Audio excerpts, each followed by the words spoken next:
We've got information about pending home sales in Williamson County for April 2026. We're getting ready to go over, plus some information about the new listings as well. So we welcome you in today to another episode of the Williamson County Real Estate Report. I'm John Turner. I'm the team lead of the Turner Victory team at Onward Real Estate, and we bring this information to you every week. So if you have any specific questions, please comment below. And also, if you'd like to get on our mailing list for any of these charts that you see, please comment below, or you can visit us at turnervictory.com and give us your information there, and we're more than happy to add you to our mailing list. All right, let's start out with the three things you need to know about the Williamson County real estate market, and then we'll get into the charts. But if you have the short attention span, here's your top three things that you can take away. Number one, April, the pending home sales were up 16% year over year. So a big jump there, 16% year over year. Number two, new listings were down 16% year over year. So 16 seems to be a big number right there.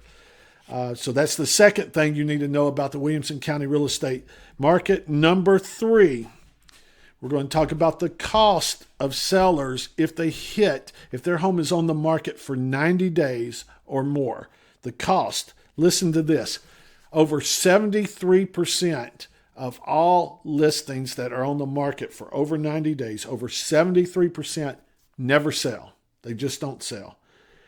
And of the ones that do sell, they get 90.7% of their original list price. So nearly a 10% hit on list price if you go over 90 days. So that's a true 90-day penalty there in the Williamson County real estate market.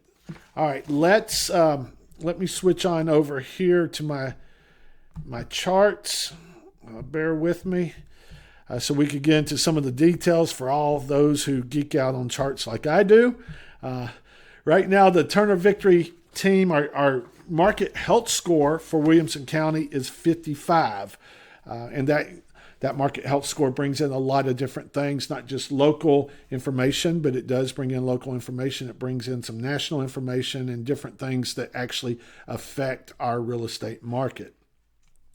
We have 4.3 months supply of inventory on the market right now. That has gone up, and we'll get into that here in a second as well. There's 1,529 active listings.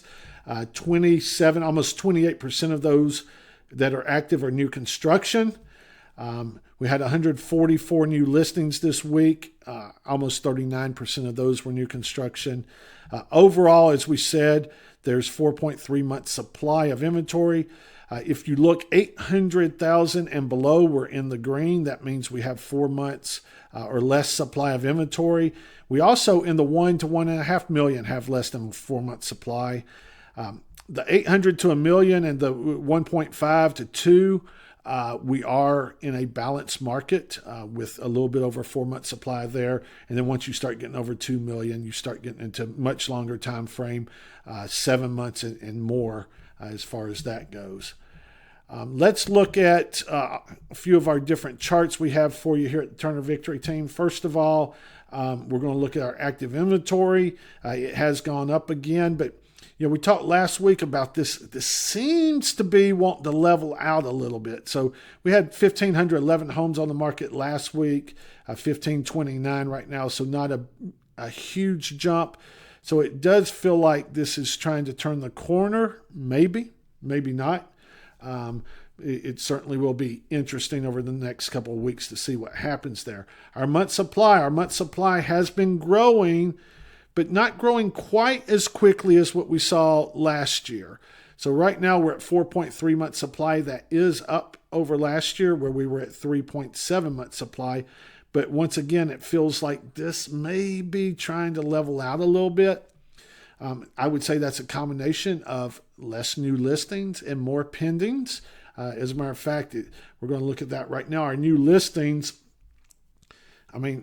every week, just about this whole year, we've been below 2025 and 2024 numbers. Our new listings are really dragging down. But look right here. I mean, the last, 4 weeks, we've been way below the past 2 years' numbers. So that's very interesting.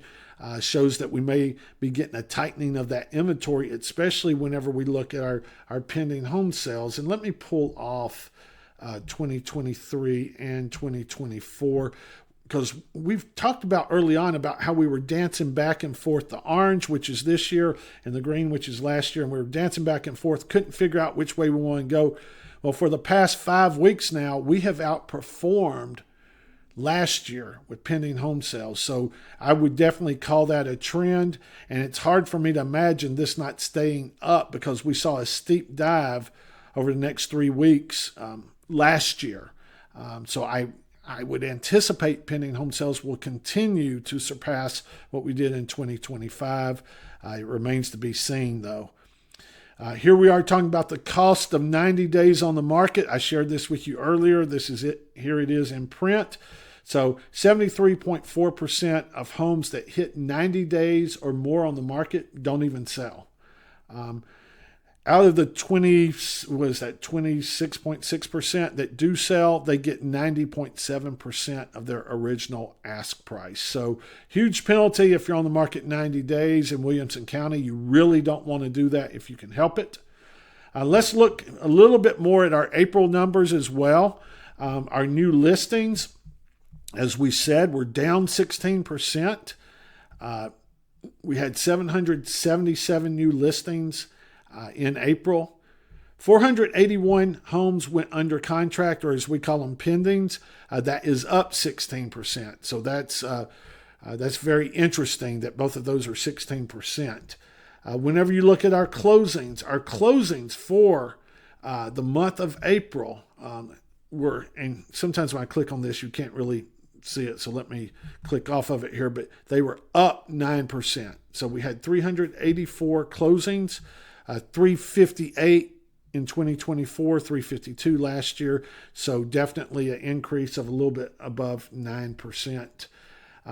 Of the homes that actually close, all right, homes that are on the market and they actually close, the average days on the market is up a little bit, up 4 days, but it's 35 days. Now, that's not the average days on the market for all the homes. That's the ones that actually close, the ones that are selected. There's a lot of homes that go on the market that just never see an offer. As a matter of fact, we'll get into that information. I may pull that up next week. But what we've been seeing as a trend is about half the homes that actually go on the market do not sell. So something to look at. And like I say, I'll try to remember to bring that next week. 30-year fixed rate mortgage went up again this week. It closed out at 6.37. Last week it was 6.3. Week before 6.23. As we talked before, the low here over the past few years was 5.98. The good news is, even though it's gone up, it's still nearly 0.5% lower than what we saw this time last year, which means that buyers still have opportunity out there. There's still affordability out there for them. We have not seen the home prices appreciate like we've seen over the past few years. As a matter of fact, the past few months, they've been flat or maybe even declined just slightly. So whenever you take that, plus mortgage rates going down a little bit, a national report came out in the past week about wage growth is up some. Now, I know if your wages didn't go up, you're not feeling it. But across the board, wage growth, it's gone up. So you combine all those three things, and homes are getting slightly more affordable for a buyer right now. That's the reason why we're seeing pending home sales up year over year. It's not just the springtime. People think it's the springtime. Well, we're comparing springtime to last year. But really, the affordability is what's been kind of holding this market back a little bit. And things are getting, as I said, a little bit more affordable. Most of the time, with the real estate market or anything, you're not going to see mass changes just overnight.